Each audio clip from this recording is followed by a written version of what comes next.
Welcome to Talk Tickers. We dive deep into earnings calls, and today we're getting into SmartRent's Q1 2025 call. Yeah, definitely one worth looking at. The headline seems to be, well, a company in transition, wouldn't you say? Overall revenue's down, but their software business is actually showing some real strength. Exactly. So let's break down those top line numbers first. Total revenue, it decreased by 18% year over year, came in at $41.3 million.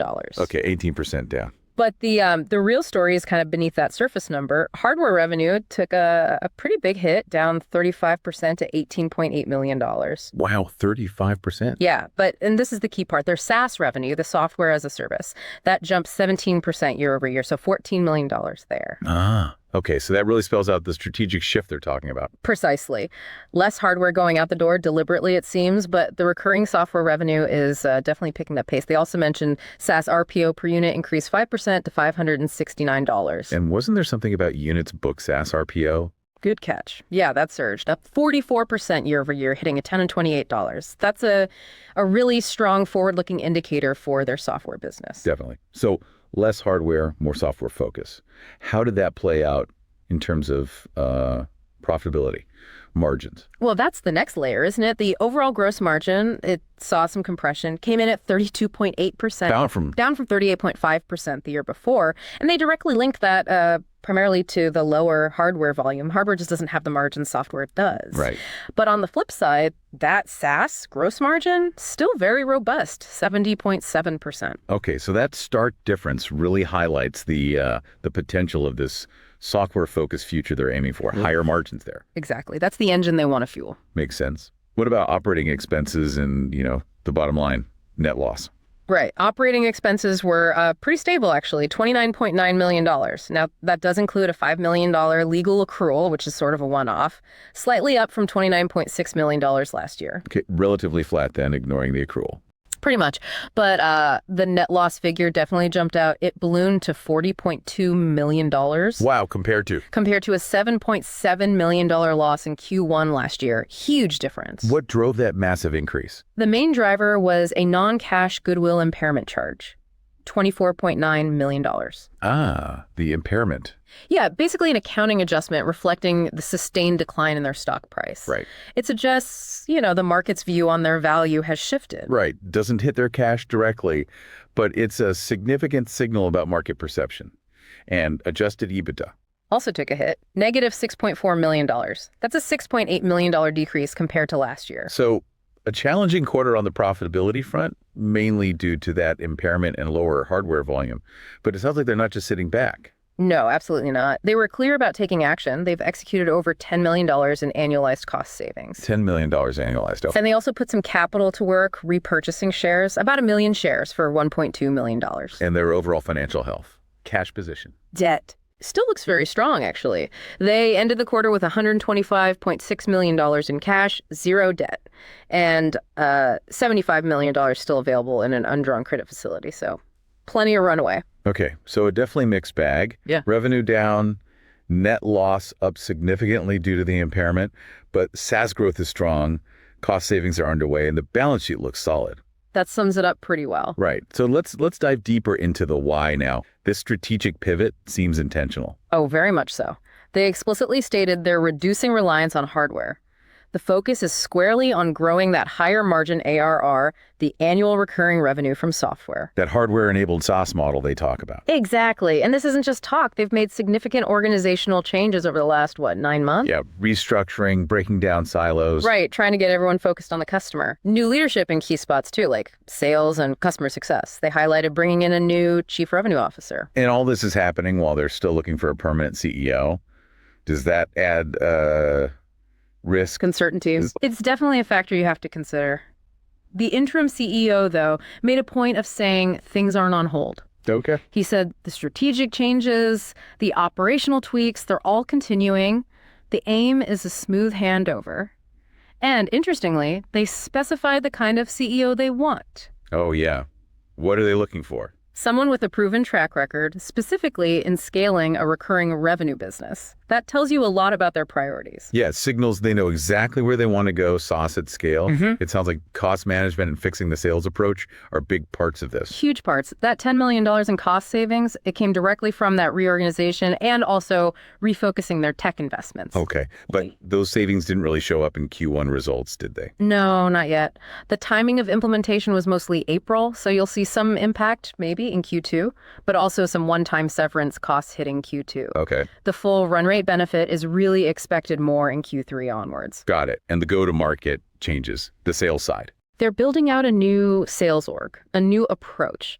The initial structure is mostly in place, they said, but, ramping up new salespeople, especially in this market, it takes time. Sure does. Long sales cycles in multifamily. Exactly. And they also mentioned that building the demand creation, the lead generation engine, that's still in the early stages, so work in progress there. And customer success, are they beefing that up too? Yes, partly through new hires, but also significantly through that reorganization. They've kind of collapsed various customer-facing operations into that function. The idea is better scale, better focus on keeping customers happy. Makes sense, especially if you're betting on recurring revenue. Retention is king. Absolutely. And related to that, the tech investment focus has shifted too, less about developing their own proprietary hardware. And more on Enhancing the core software platform, making it enterprise scale, robust, the centerpiece of their offering. So it all ties back to those strategic pillars they mentioned. Yeah. The 4 pillars: sustainable, predictable ARR growth, platform superiority, making their software the best, operational excellence, running efficiently, and collaborative innovation. It's their roadmap. And do they feel the market opportunity justifies this big shift? They seem very confident. They estimate the total addressable market, the TAM, at around $11 to $13 billion. That's huge. It is. Their initial target, though, is more focused. Class A and B buildings owned by the larger operators. That slice they see as a $3 to $4 billion opportunity right now. And they think they can win a good chunk of that. They believe so.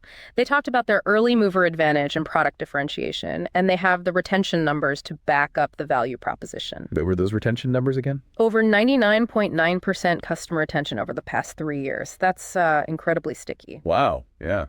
That's impressive. And they also did a survey recently. 96% of property managers felt SmartRent helps the customer experience, and 90% see NOI expansion net operating income as a key reason to keep investing. So the customers seem happy and see real financial benefit. Yeah. That's crucial. Definitely. Okay. Was there anything else major impacting the outlook? I think I saw something about tariffs. Ah, yes. Good point. Newly announced tariff developments, they flagged that as a potential headwind. Adoption impact. Could be around $2 million in cost pressure, mostly in the second half of 2025. They're still assessing it fully and looking at mitigation strategies. Like changing manufacturing locations? Potentially, yeah. That was mentioned as something they're exploring. Okay, so something to watch on the cost side. What about overall guidance? Did they give a specific outlook for the year? No specific sales outlook. They cited, macroeconomic factors impacting customer buying decisions. Things are just a bit uncertain out there. Understandable. So what's the focus then? The focus remains squarely on building long-term customer value, strengthening that recurring revenue base. They're framing 2025 as a foundation-building year. Setting things up for the future. Exactly. They expect continued strong growth in SaaS revenue this year, which they believe sets them up for more sustainable overall growth in 2026. Any proof points they offered for positive momentum? They mentioned seeing the beginning of a sustainable path of accelerating bookings. That's key. Bookings lead to revenue down the line. Right. And the ultimate goal regarding profitability. The stated aim is to get to non-GAAP adjusted EBITDA profitability, but crucially, without sacrificing long-term growth. It's a balancing act. And they'll keep being disciplined with capital allocation, like the share buybacks. Yes, that was reiterated, supporting growth and profitability. Okay, so putting this all together for investors listening, how should they interpret this? What are the key takeaways? Well, first, you have to acknowledge the market's reaction rate. The stock price decline leading to that goodwill impairment. It clearly shows near-term investor concern about the revenue dip and the bigger net loss. Even with the good SaaS growth. Right. Investors are weighing that near-term pain against the long-term potential. The strategic pivot to SaaS, though, is generally viewed positively for the long run. Predictable, higher margin revenue is usually rewarded eventually. If they execute well. Exactly. Execution is key. The CEO search adds a bit of uncertainty, but also opportunity if they land the right leader experienced in scaling SaaS businesses. So what should investors be tracking closely? Definitely monitor the progress of that new sales organization. Are bookings actually accelerating sustainably? That's crucial. Remember the long sales cycle, though, so it might take a few quarters to really see the impact. Okay. What else? How they manage those potential tariff impacts on margins. That $2 million isn't huge, but you want to see effective cost management. And of course, progress towards that adjusted EBITDA profitability goal. Can they achieve it while still investing for growth? That balancing act again. It always is. All right, great summary. Let's pivot now to our This Is Not Financial Advice segment. Always fun. Based on this deep dive, what's an outrageous but plausible trade idea you've got for us? Okay, here's one to chew on. We see SmartRent has strong SaaS growth, super high customer retention, right? They're a leader in making multifamily properties smarter. So instead of just looking at SmartRent, think about the ecosystem. What if you went long on companies that supply essential building materials or services specifically for multifamily construction and renovation? Okay, suppliers to the builders. Why? Well, the thinking is, as smart home tech like SmartRent becomes less of a luxury and more of a standard expectation in apartments. Which seems to be the trend. Exactly. It could drive more demand for new builds and major renovations that incorporate this tech from the ground up. So the suppliers of drywall, wiring, fixtures, maybe even installation services, they could see a lift. Huh. So you're playing the broader trend of smart apartments becoming standard and betting that fuels construction and renovation activity. Precisely. It's a longer-term idea. Definitely outrageous, but plausible. You're betting on the ripple effect of SmartRent and others succeeding in making smart tech essential. Interesting angle. Looking at the picks and shovels, supporting the smart apartment gold rush, so to speak. Something like that, a way to play the theme tangentially. All right, love it.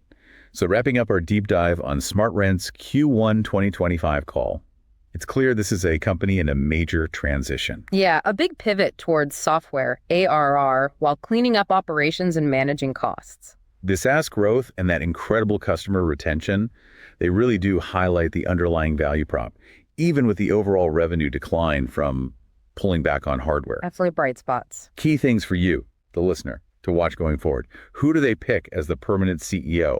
How quickly does that revamped sales engine start firing? And can they hit that profitability target without stalling growth? And don't forget those tariffs and how broader real estate market trends might help or hinder them. Absolutely. Lots to consider. What really stands out to you as the single most critical piece of their strategy right now? And how vulnerable are they to shifts in the multifamily market? Something to think about. Indeed. Remember, everyone, this was our analysis of the call. It is absolutely not financial advice. Always do your own research before making any investment decisions. Thanks for tuning in to Talk Tickers.